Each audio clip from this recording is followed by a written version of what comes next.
A South Auckland marae, which is a central hub for its community, will now be able to house its kaumatua. The Prime Minister, Jacinda Ardern, was on hand to launch the project, which is the first of the $15 million Māori Housing Fund. But the stark reality of the community's struggles were on show at the launch as hundreds of people queued up for the Auckland City Mission's Christmas drive.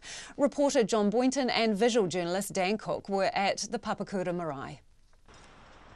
Before the Prime Minister made her way onto Papakura marae this morning, there were already hundreds of people lining up.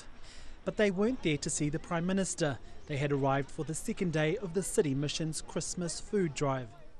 Papakura marae is a central hub for the community, and this year it's part of the Auckland City Mission's food drive. And now the marae will create $1 million housing development, or papakāinga, for its kaumatua. Māori have a 20% lower home ownership rate than the general population and are 5 times more likely than Pākehā to be homeless. And Jacinda Ardern says the numbers aren't good enough. We've got to do something across the board, both on ownership, both on homelessness, on public housing. Every part of the housing issue, we are putting our best foot forward, doing as much as we can to invest with a special eye on what we're doing for Māori. The Prime Minister was welcomed onto Papakura marae alongside the Māori Development Minister Nanaia Mahuta to launch the papakāinga project.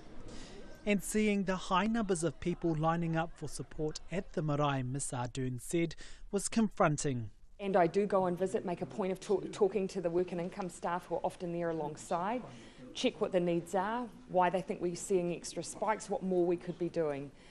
Yes, it is confronting, but we need to hear that. We need to know where that need is and what more can be done. Papakura marae Chief Executive Tony Kake says the marae staff deals with the community's struggles on a daily basis. The Prime Minister may feel it's confronting. That's our reality. This is our reality. We're dealing with people who are long-term homeless, through to people who just can't make ends meet. So, you know, wherever they are, our mission statement for the marae is manaki whānau I ngā wā katoa, which is about unconditional support to our families 24/7. Papakura marae provides health services, housing service and social welfare support. But Mr Kake says it's also been a long-term goal for the marae to establish kaumatua housing. We've got infrastructure for 6, possibly 10 houses, right? But so because it's on council land, we've got to comply with a few of their requirements. But it's nothing new. It's nothing that we can't handle. It's all standard resource consent. The 6 kaumatua houses will receive $1 million from the Māori Housing Fund, which will be built on the edge of the marae boundary. Brian Joyce has lived in Papakura for 59 years and says the initiative will allow kaumatua who've worked at the marae all their lives to have a comfortable home. It's a great initiative. We have many of our kaumatua passed on. All the widows are still alive. We've got about 5 widows of husbands who belong to the original committee who still live here. And you know, they want to put their names down to be in those units. Attempts to purchase housing for kaumatua in the past had been stymied by Auckland's soaring housing prices. We got no money to build flats. We've tried to get in the market and buy some of these houses that are adjacent to the marae.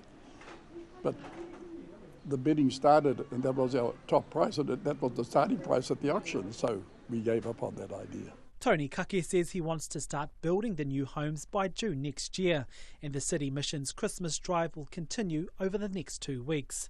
Mo te hōtaka o te ahi pōnei, ko John Boynton aho.